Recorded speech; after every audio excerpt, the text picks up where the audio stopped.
and welcome to my video 6 best colours for a beginner.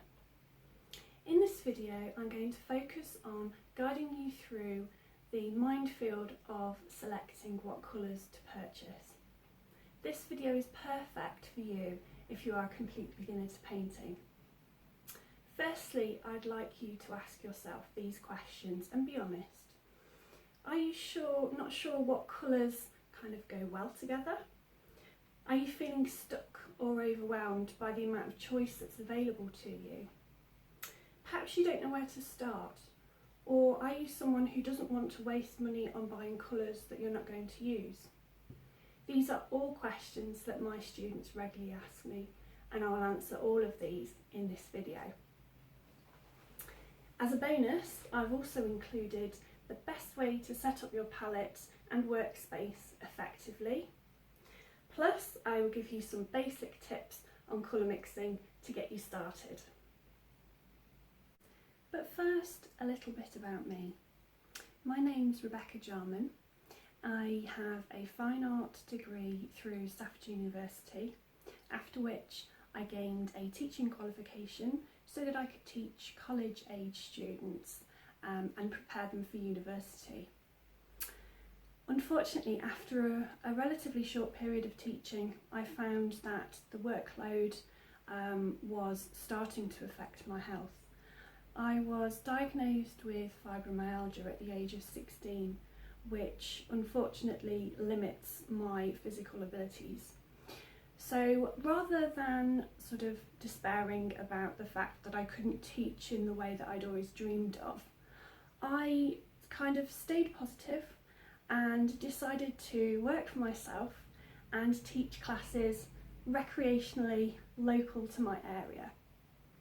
So this was all going great and I had a fantastic response, but unfortunately COVID happened to everybody, obviously. But this meant that I could no longer teach my classes face to face. I obviously had to cancel those. So instead I have been focusing on teaching video workshops. This has enabled my students to continue to learn to paint in the safety of their own homes, which has been fantastic. So now I use my experience, passion and love of painting to teach my students who want to learn because it brings them joy. Now, let's get into the video.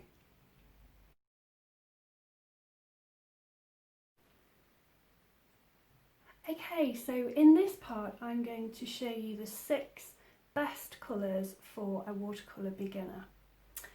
So, I am going to show you my favourite 6 colours and the colours that I've been using to teach with now for some years. I always recommend these colours to my students, and you can mix a lot of colours from these primaries. So the first colour I'm applying is cadmium yellow. It's a really rich yellow, a sort of a yolky yellow, and it's great for producing all kinds of different mixes. The second colour is lemon yellow. And you'll see that this is actually quite different to the cadmium yellow. There's significantly different, and I'll explain that as we go through this tutorial. So that's also a beautiful yellow, really, really bright and vivid. The next colour is cadmium red.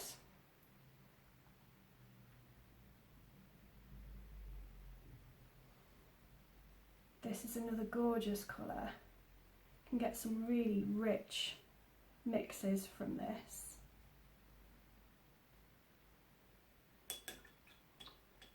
You'll notice that I'm really cleaning my brush well in between each new application.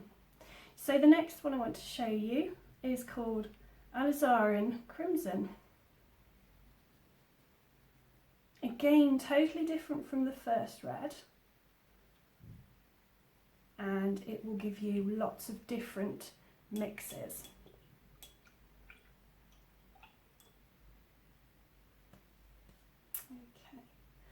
So the fifth colour is French ultramarine blue. Just mix some water in with that.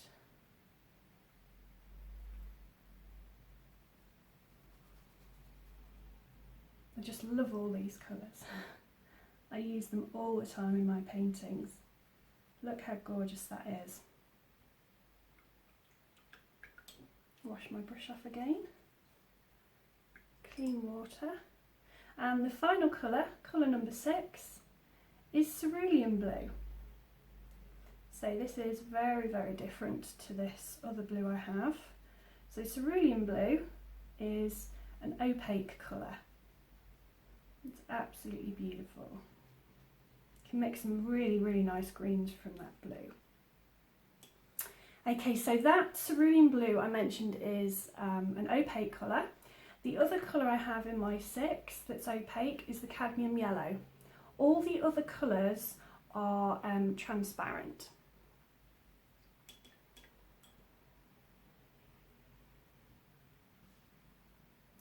So with these 6 colours we can mix a multitude of other colours from them, mixing them together, and which I will go into a little bit later on. But I don't know if you have noticed that they are very, very different. This column on the left hand side here, these are all warm colours, and the colours on the right, they are all cool colours.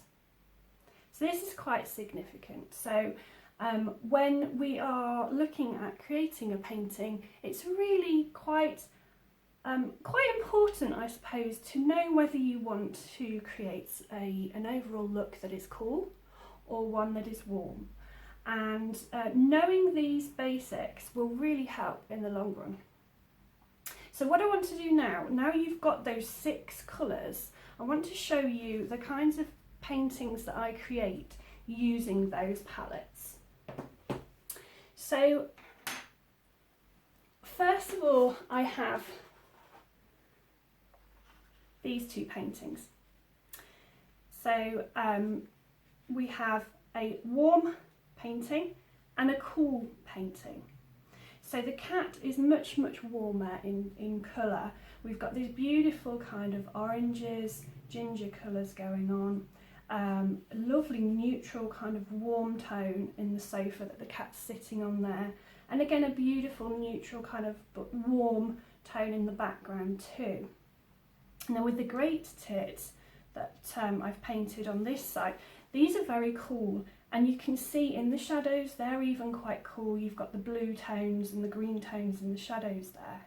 But by limiting my palette to either warm or cool, I've been able to create a uniformity across the painting, and it gives the overall feel of harmony, and it helps your paintings to work really, really well for you. I found that my more successful paintings are the paintings where I've really limited my palette right down to the 3 primaries, whether they're warm or cool. So those are the first 2 paintings I wanted to show you. The second 2 paintings I'll bring in now. So we have a sort of a forest landscape scene, and we have this water lily. Now you can probably tell straight away, this is the warm painting, this is the cool painting.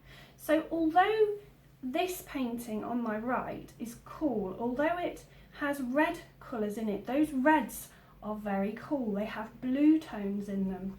And so I've created these reds and pinks using the crimson colour from my palette. So you've got those blue undertones, keeping it quite cool. You'll also notice that the shadows are also cool, so quite blue in colour. Whereas if we look at the left-hand painting, everything is very, very warm. We've got lots of beautiful oranges, some lovely cadmium yellow colours going through that as well. I've even added a little bit of acrylic gold paint in some of those leaves, if you can see that on the surface, which creates a nice little bit of texture to my painting. But we've got a dark brown stag here, and although he's a dark brown colour, he still has warmth. That brown has warm tones within it.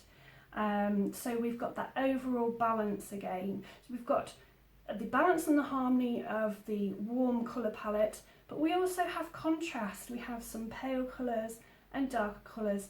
It helps to give the painting that feeling of depth. And the final two paintings that I want to show you, they are both floral paintings, so it's nice to be able to compare two similar kind of subject matter. Again, I have my warm painting on the left, my cool painting on the right. So it's very, very obvious from the outset that the background plays quite an important role in these two paintings. So we've got this beautiful cool blue green colour on the right hand side here, and these lovely cool pinks throughout these flowers, and the overall look is harmonious, it's balanced, it works very well. On the left we have a warm watercolour painting of cherry blossom, and rather than using the crimson to create these pinks and reds, I've actually used the cadmium red instead, so it's much more warm in colour. There are some touches of crimson in there just to get some really deep pink going on, but overall the feeling is warm.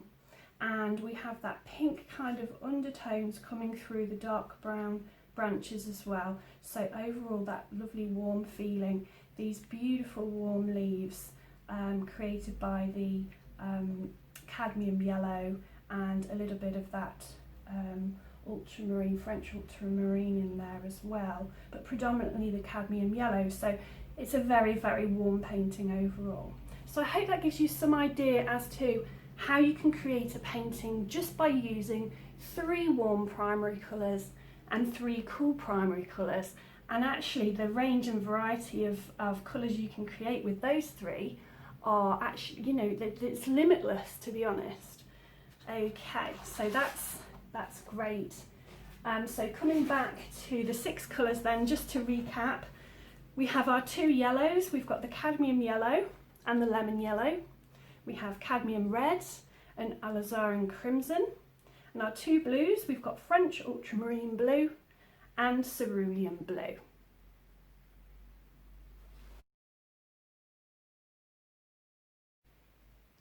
So now I'm going to show you how you can set up your watercolour palette. So if, like me, you use the tube paints, I like to decant them into a palette so that they're always out ready to go. Sometimes it can be a little bit fiddly putting the lids, unscrewing the lids and putting them back on. So I just find this is a really nice way of using those tubes of paint. So what I have here is a palette that can close up, so it keeps your paints nice and clean, it stops them from getting dusty. It has some nice large areas that you can mix your colours into, so that's great, but it also has these smaller wells where you can decant the paint into. So my focus today really is on this side of my palette, which shows the primary colours that I use on a regular basis. So as I showed you earlier, I have 2 yellows, 2 reds and 2 blues. What I have done in this palette in particular is I've kept my 3 warm primaries together and my 3 cool primaries together. So actually in the previous palette that I've been using, I grouped together my yellows, my reds and my blues. So there's different ways you can go about it, but I just thought with this smaller palette it would be nice to keep the warms and the cools kind of together in their groupings. It may well help you as a beginner to do that. It will remind you that your warms are on the left, your cools are on the right. So that way you don't have to keep referring to sort of your sample sheets and things like this. Hopefully it'll make it a little bit easier for you guys to remember where those colours are on your palette. So as you can see, I also have this second section here with several other colours in them, but I'm not going to go over those today with you. If I bring back this palette here, so your other option is to have a nice big palette like this one. I've used this one for years and it served me very well, especially having these really large, quite deep wells. So if you're doing a larger painting and you need to mix up lots of colours of wash for backgrounds and things like that, this is really handy for that. The only trouble is, as you can see, there isn't a lid, so the paints are open to the elements, if you like, and I found that it started to get quite dusty and dirty. But what I do is I just get a plastic sheet and I use some blue tack in the corners, the top two corners there, and when I've used it and I want to put it away, I simply just stick that sheet over the top and it protects my palette. So it's a good way of doing it if you have one of those already. The other thing I wanted to show you is, you might possibly have a solid palette in a tin like this. So these are really popular as well. I've got several of these, and this particular one is a Dala and Rowney, and it opens up into a beautiful palette with your sort of samples there. But as you can see, it's been well used, and you have these sections to mix on the one side and these larger wells on the other side. These are great too, especially the fact that you can clip each paint in and out. You can add in different colours, can build up your own palette as you go. So they're fantastic as well. As you can see, I tend not to clean my palette in between uses. I like to use up my paint rather than wasting it. So I might well come back and do a warm-up piece just using some of these paints that I've already mixed on that palette there. So you might have one of these, which is fantastic. And I also wanted to show you these little sample cards. So this is basically a piece of watercolour paper that I've cut up from an old painting that didn't quite work out, and I've done tester strips of each of my colours on this side, and it just means that if I have to refer to it at some stage, then it's there for me. I know exactly where each colour is in my palette and what that colour looks like. And similarly, I've done the same thing on the other side too. So I've got my Payne's grey, sap green for example. So I know exactly what colour is where, and also what it looks like and how it acts with the watercolour paper. So this is a great way to get started so that you become more familiar with your particular palette. I really would recommend doing these tester strips, and then you can keep that inside your palette if you want to, or have it handy. It's a really easy thing to do. Also, you probably want to obviously list the colour. As you can see, I've done that on here. You can see that's cadmium yellow, cadmium red, French ultramarine blue. So I've listed those names on there on both sides, just as reference for me. Now, what I want to show you next is how to kind of set up your workspace. So this is a really common question I get asked by my students all the time. And there is a really great way of setting up just to make things a lot easier for you as beginners.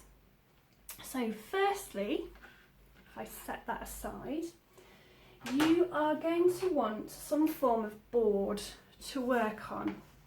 So I have a drawing board here.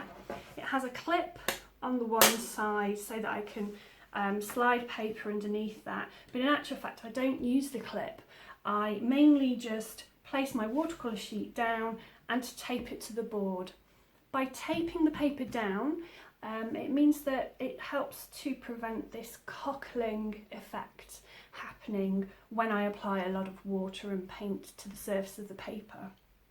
So it also means I'm able to manipulate the paper. If I want to do any tilting, dripping and moving that paint around on the surface, I can easily pick up that board and tilt it very easily. So I have my board, and that's sort of central to me on my workspace. Next, you're going to want 2 pots of water. A larger pot, I just use old glass jars, sort of jam jars or anything like that. So I have a larger pot of water for cleaning my brushes, and it's important to have a second pot as well, filled with water that is clean and it remains clean, and that is what you use to mix your colours with, so that you prevent your colours from getting muddy.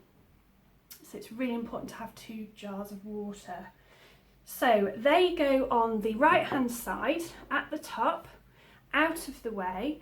That's because I'm right-handed. If you're a left-handed person, then you want to reverse everything I'm telling you here and have your jars on the left-hand side of your drawing board. So next is the watercolour palette. So I have mine here. That also goes on the right-hand side. This makes it really easy for me to access my paint as I'm painting, and it's on the same side as my water, so I don't have to move very far when I'm cleaning my brush or I'm adding water to my palette. The next item, obviously you're going to use probably several brushes for your paintings, but I always place them on the right hand side so they're easy for me to access during my painting. Okay. So the other thing you're going to need is some kitchen paper or some paper towels, or maybe even an old cloth, something that you can clean your brushes on while you're working. So I tend to tear off a couple of sheets of paper, and I tend to fold them, double them up, fold them in half like this. And then I have that at the bottom of my palette here, so that I can clean my brush in the water, and then I can dab it on the paper towel just there. And that's all on the right hand side, as I'm right-handed. You would, like I said earlier, reverse it and have everything on the left if you're a left-handed person.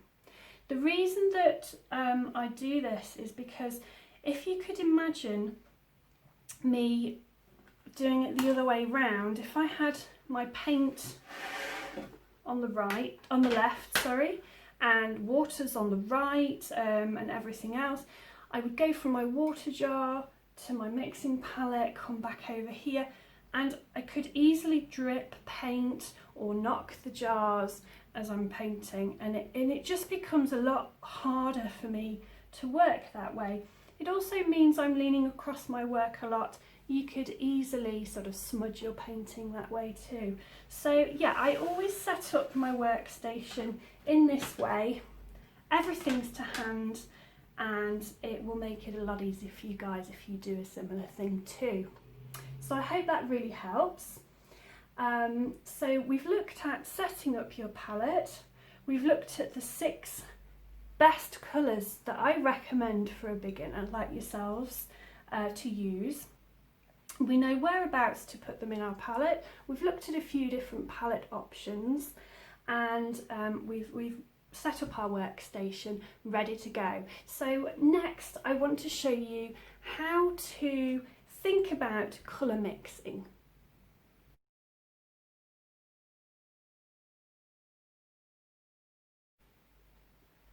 So when you start to think about colour mixing, the best way to begin is to create your own colour wheel. So you might think this is quite childlike, you perhaps did it at school, but believe me, this is a great way of getting started, especially when it comes to watercolours. So as you can see here, I've already created one colour wheel in my sketchbook.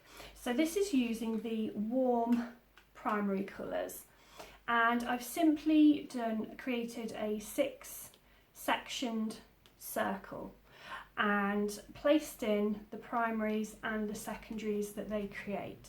So I've added the cadmium yellow in here, then added a little bit of the cadmium red, which is next to it, to create my orange. The purple is created by mixing some of the red with the blue to create that beautiful purple, and then the green is created by mixing some blue and yellow. So that gives you the 3 primaries and the 3 secondary colours that they create together. That is the warm colour palette. So what I'm going to do next is actually show you, demonstrate to you how to create the cool colour palette. So I have just a number 6 round brush. It's got a nice point to it, so I'll be able to get into the corners and things like that. Remember, we have 2 jars of water, 1 jar for washing off the brush, 1 jar that's kept clean for adding to the pigments to mix our colours. So as I did before, we'll start off with the yellow. So I'm just wetting my brush, and I'm just going to add, now remember we're doing the cool colour wheel here, so I'm going to pick up some of the lemon yellow off the palette and pop it down here. I'm going to add some of the clean water into that yellow and immediately fill this yellow section of the colour wheel.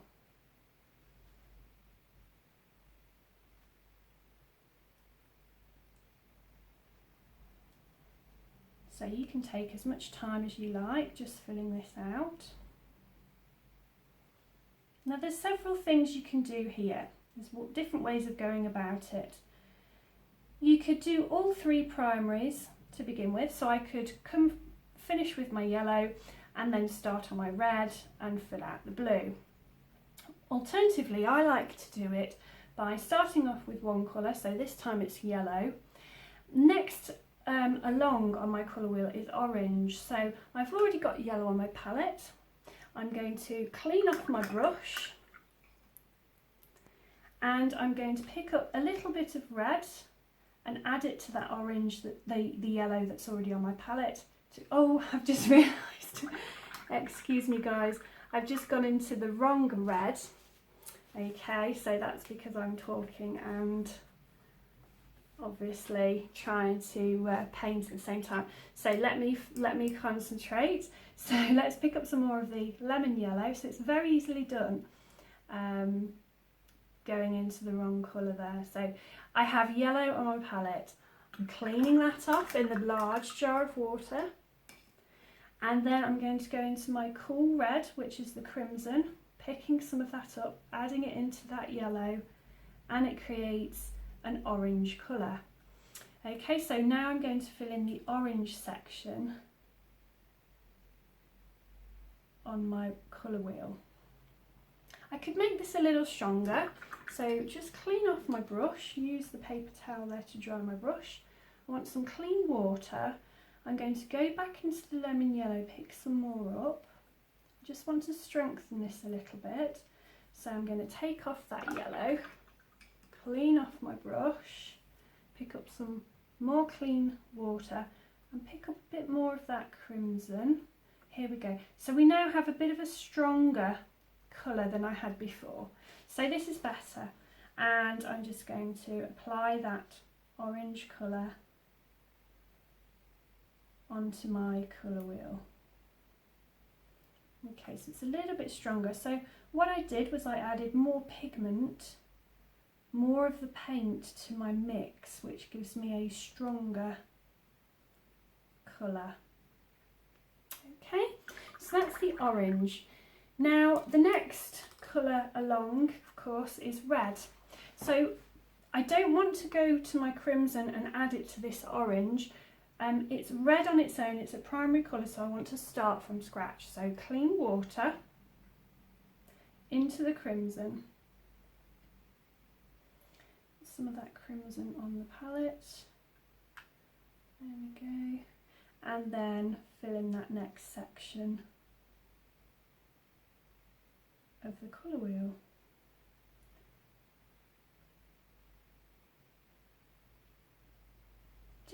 exercise like this is not only helping with understanding how to mix these colours and sort of what proportion of each colour will change the mix, it gives you an opportunity to have a go at brush control as well. So, you know, you can use the point of your brush to get into those corners and edges of the shape and control that paint.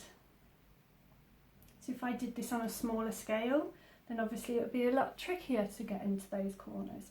It's just another one of those things that you're picking up as you go along, really.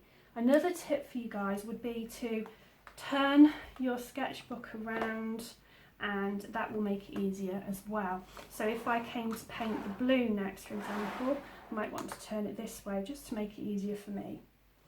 So the next colour that I need to fill in is purple. I already have red on my palette. It's clean, there's nothing else mixed with this crimson at all, so I know I can use that to create my purple. And I need to remember I have clean water on my brush. I need to remember to go into my cool blue, which is the cerulean blue, pick up some of that cerulean blue and mix it with the crimson there. And you get this lovely purple colour. Really, really pretty. So I'm just going to spin my book around a little bit to make it easier for me. And just fill in that shape, go back, pick up some more paint. Because I'm using quite a small brush, this is only a number 6, it doesn't hold an awful lot of paint. So you need to kind of go back and pick up more as you go along. If I was using a number 10, which I often do, then I probably would be able to fill out that shape without reapplying any more paint because it holds such a lot more in those bristles. So that's something else that you'll get used to. So obviously you can cover a much larger area with a larger brush, much quicker. Okay, so that's the purple. So cleaning my brush again. The next colour on my colour wheel is blue. Again, it's a primary, it's in our palette. I want it nice and clean, so I'm going to go into the clean water, straight into that blue. I'm going to pull it out onto my palette because I know that my next colour is green, so I'm going to use some of this cerulean to create that green. So I'm going to get a decent amount on my palette there. And then just fill out that space nicely. So remember, the cerulean is an opaque colour, which can be beneficial in some respects when it comes to painting. It will cover other colours easier than a transparent paint will. So if you're working on layering, then it's a good thing to know whether your paint is actually transparent or whether it's opaque. So I'm cleaning off that blue, drying off my excess water, getting rid of that excess water on there. I'm going to pick up a little bit of clean water, and so now I'm creating a green, and we can see that it's in between a yellow and a blue, so we know we need to add some yellow into that cerulean blue to create our green. And it really does, these cool colours create some lovely fresh green colours, and then just simply apply it to your colour wheel.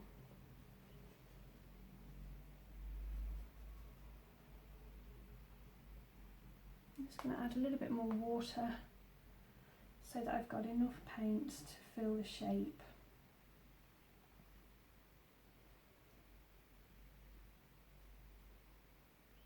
There we go. And that's the second colour wheel created. So this one we can label as cool,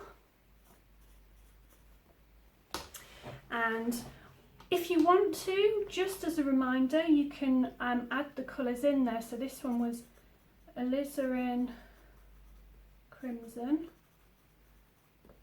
is the cool red. The blue is cerulean blue,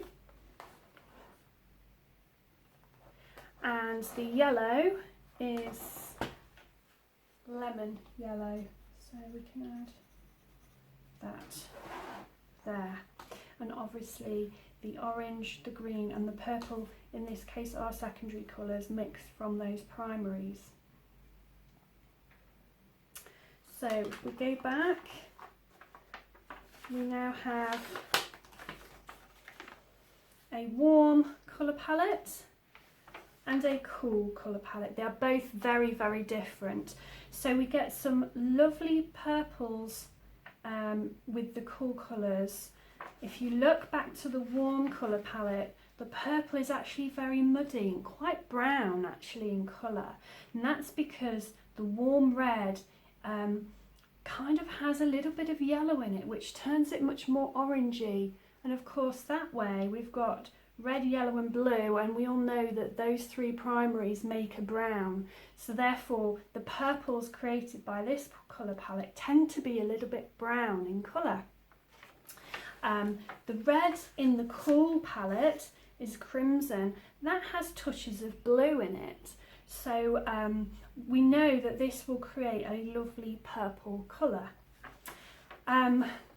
I think that both colour palettes create really nice greens, really sort of natural tones using the warm colours, and beautiful bright crisp tones in the cool colours.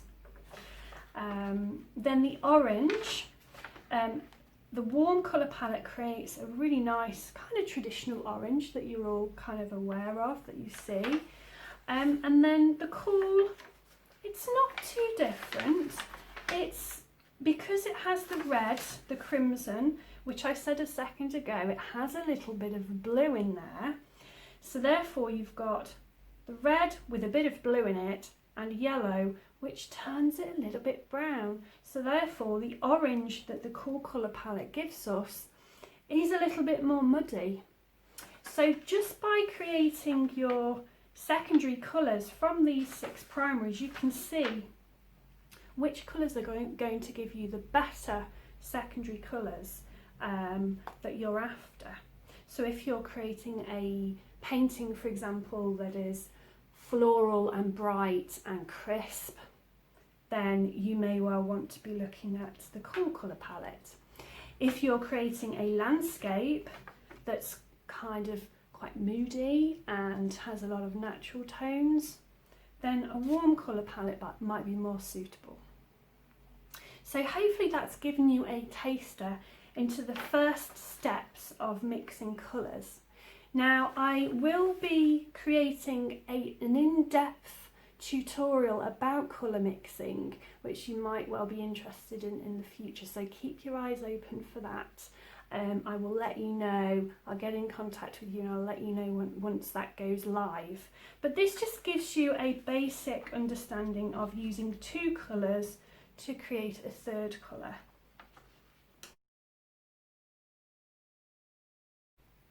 So I want to give you a few extra tips when it comes to colour mixing. I've shown you the basics here with the 2 colour wheels, the cool and the warm colour wheels. But what would happen if you mixed a cool red with a warm yellow, for example? You might want to actually do that on a separate sheet. You could create a whole new set of colour wheels. You might want to mix the warm blue with the alizarin crimson, the cool red, and see what kind of purple that creates, because it will create a different purple to the 2 that you've already made. And that way you can work out which colours work best for you, and also which colours you prefer out of those primaries that you've chosen.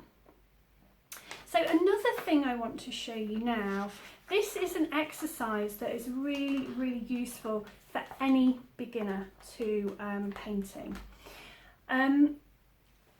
There's a few things, a few basics, a few kind of foundational tips that you need to be aware of. For example, the amount of water that you use when mixing can be quite significant. So for example, let's take some of the warm blue, which is the ultramarine, the French ultramarine. Okay, so this French ultramarine I will paint here. So that is quite a thick mix. It's very concentrated. It creates a vivid, rich blue colour. But what happens if I add more water to that mix? So if I add a touch of water over here, it creates a different blue. It creates a paler blue. There's much more water in that than pigment. And we could go paler still. So if I just add water to my brush, there's still a little bit of pigment on my brush, and that mixes with the water and it creates a paler blue. So we've got 3 different blues there. And that will work the same with any of the colours on your palette. So let's take the crimson, because that's a lovely strong colour too. Mix some crimson. So here the crimson is very, very thick. It's a very thick consistency, creamy consistency. And it's a lovely, vivid, dark, deep, kind of moody red. If I add a little bit of water, it thins it a little bit, but it's such a strong colour that still creates a rich tone. So let's add a bit more water. So it's starting to get lighter. Let's dab off some of that paint, clean off my brush. And let's go into clean water and just take a tiny little dab of that red on my palette, and we start getting much more pink tones. Add a little bit more water and it will go paler still. So you need to be aware of that. So if you want to create a vivid, deep colour, then you want more paint in your mix than water. If you want a really fluid, pale, transparent wash, then you want to add a lot more water to that mix. And kind of the percentages of things are important when you think about painting, because what I could do is I could use this blue here, which I know it's a little bit thinner now because I did add some water to it, so I'm just going to add some more pigment to that. Okay, so that's a little bit thicker now. Let's just wash that off my brush, and let's add a little bit of this crimson. So take a little bit, mix it in. Okay, so I've added a little bit of the crimson, and it creates a lovely dark purple.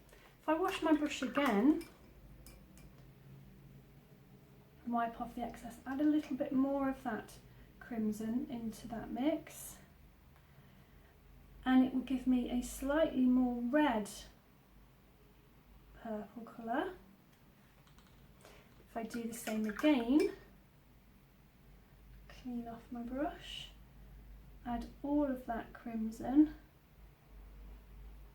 into that purple, and I get an even more red purple colour. Okay, so although I'm only using 2 colours, I'm able to create lots of different shades of that colour, different tones. Okay, so let's do that again with a different colour. Let's start off with the cerulean blue. So I've got the cerulean blue, it's nice and thick. There. Okay. Clean my brush. Clean water. And let's go into the warm yellow. So let's add some cadmium yellow to that. So if I just mix up some yellow, put it on my palette here. Okay. And wipe off some of that excess. I've now only got a little bit of yellow on my brush. If I mix it into that blue, okay, it gives us a nice green. And it's quite opaque because what I've done there is I've mixed my two opaque colours that I have in my palette. But what happens if I add more yellow?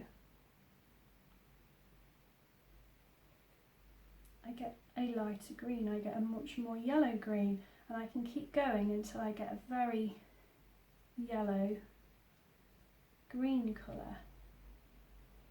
So the more yellow I add, the more yellow my green becomes. The more blue you add, the darker and more blue your green would become. And that would be the same if I was using yellow and the red, so my oranges would become much more red and darker if I added more of the red colour. If I started to add much more of the yellow colour, then the yellow would overpower it and it would become a much more yellow orange. So there's lots of different things you can do while practicing your mixing, bringing those colours together and seeing how many different colours you can create and how pale you can get them as well. So if I just dry my brush, clean water into, let's mix all that together. Let's add some more water and I can create a beautiful pale green with that. That's lovely. So you can create some really subtle colours too by adding by adding much more water to your mix. So you've got to think about which colours work well together. The colours that I've shown you today, those 6 primaries, they all work well together. They all create interesting colours, and you may well want to create a uniformed, balanced painting that has harmony by just choosing your cool primaries or just choosing your warm primaries to create paintings that have a limited palette. But yes, do try all these different things, all these mixing tips that I've given you. Have a real go at those and get to grips with these basic colour mixing techniques, and you'll gain a lot more confidence in your ability, and you'll find that you'll become much more successful in your paintings. As a complete beginner, it's easy to be overwhelmed by all the things you think you have to learn before you can create paintings you are happy with. Take a step back. Ask yourself why you first thought about learning to paint. For most people, it boils down to having time for themselves and focusing on something they enjoy. Lots of people learn for pleasure. Maybe you've been inspired by a friend. Perhaps you haven't been creative since leaving school, but remember how much you liked to paint when you were younger. For me personally, I want to have fun while I paint. I want to enjoy the process, and more importantly, I want to relax. I know many of my students feel the same way. The key is to be kind to yourself. Remember, we all learn from mistakes, and if we didn't make mistakes, we'd never improve. Now you have watched my video, I hope your anxieties and questions have been answered. The next step is to purchase your colours and start painting. Remember, have fun, enjoy the process, and relax. Thank you for watching.